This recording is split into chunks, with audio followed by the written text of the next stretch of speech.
नमस्कार साथियों, स्वागत है आप सभी का।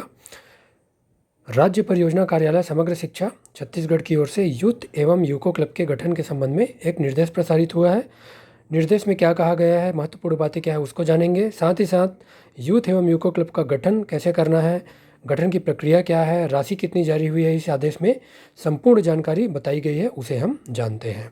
जैसा कि आप देख पा रहे हैं, विषय जिले में उच्च प्राथमिक एवं हायर सेकेंडरी स्तर तक की शालाओं में युवा एवं यूको क्लब के गठन किए जाने बाबत विषय जो है इस तरीके से यहाँ पे देख पा रहे हैं।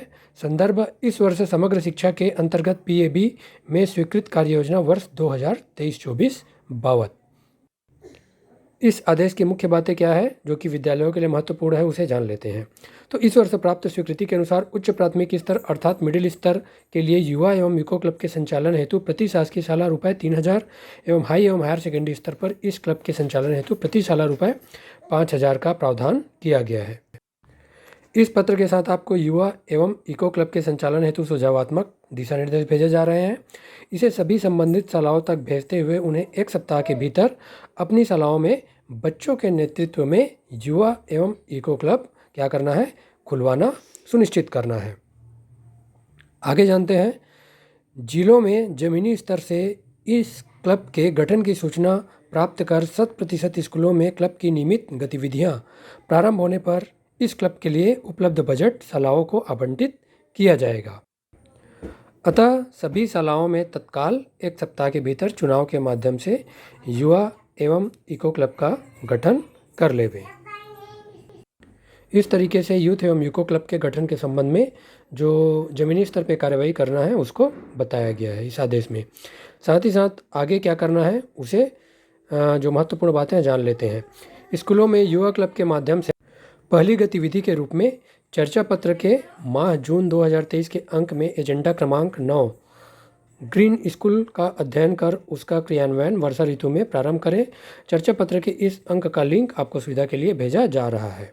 अर्थात वर्षा ऋतु अभी वर्तमान में चल रहा है, तो अपने विद्यालय को किस तरीके से ग्रीन स्कूल के रूप में बनाना है उसका आप जो दिशा निर्देश है cgschool.in का चर्चा पत्र है जून माह का, उसमें आप डाउनलोड करके देख सकते हैं। उसमें आप अपनी बातों को समझ सकते हैं ग्रीन स्कूल में कैसे बनाना है।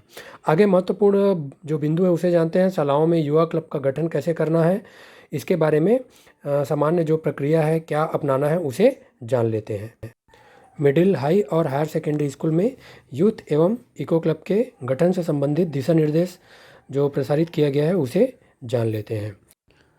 शालाओं में कक्षा 6वीं एवं आगे अध्ययन कर रहे बच्चों को आपस में जोड़ने, जिम्मेदारियों का निर्वहन करने का अभ्यास करने, विभिन्न मुद्दों पर फोकस होकर काम करने एवं अपने समुदाय के साथ मिलकर कुछ रचनात्मक गतिविधियों एवं ऐसा सब करते हुए अपने स्वयं के व्यक्तित्व के विकास के लिए शालाओं में युवा क्लब का गठन किया जा रहा है, जिसके लिए कुछ सुझावात्मक दिशा निर्देश आपके साथ साझा किए जा रहे हैं। आप अपनी शाला में बच्चों के नेतृत्व में और भी बहुत कुछ कर सकते हैं।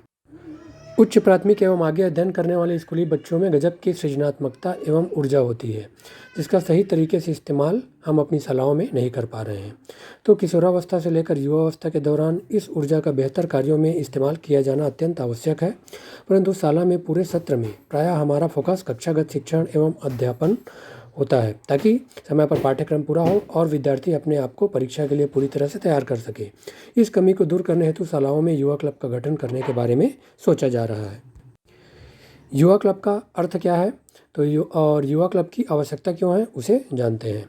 उच्च प्राथमिक से लेकर हायर सेकेंडरी स्तर तक अध्ययन कर रहे बच्चों को शाला अवधि के अतिरिक्त मिलने वाले खाली समय में कुछ रचनात्मक एवं समाजोपयोगी कार्यों में जोड़े रखने, नेतृत्व कौशलों के विकास के लिए, अपने व्यक्तित्व के विकास के लिए, सामाजिक, वैयक्तिक, शैक्षिक कौशलों के विकास के लिए युवा क्लब के माध्यम से कार्यों को आगे बढ़ाया जा सकता है।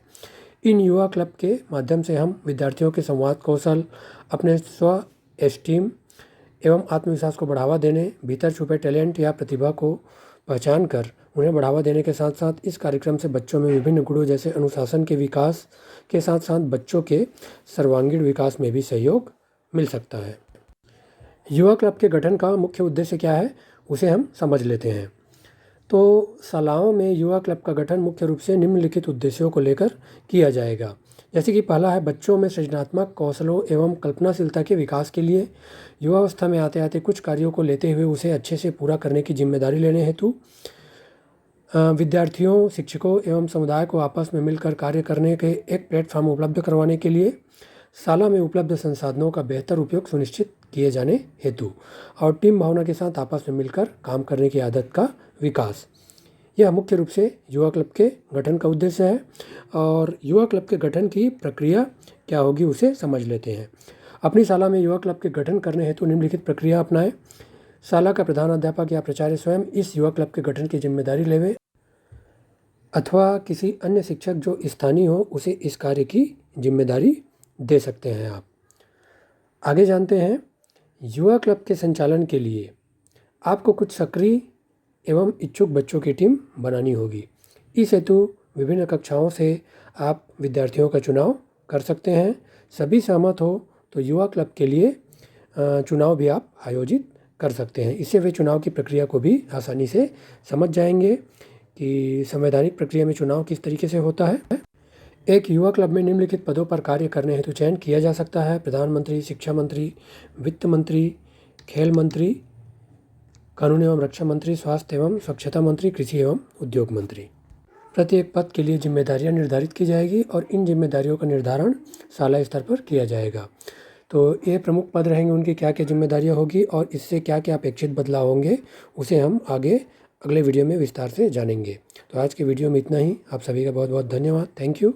जय हिंद, जय भारत।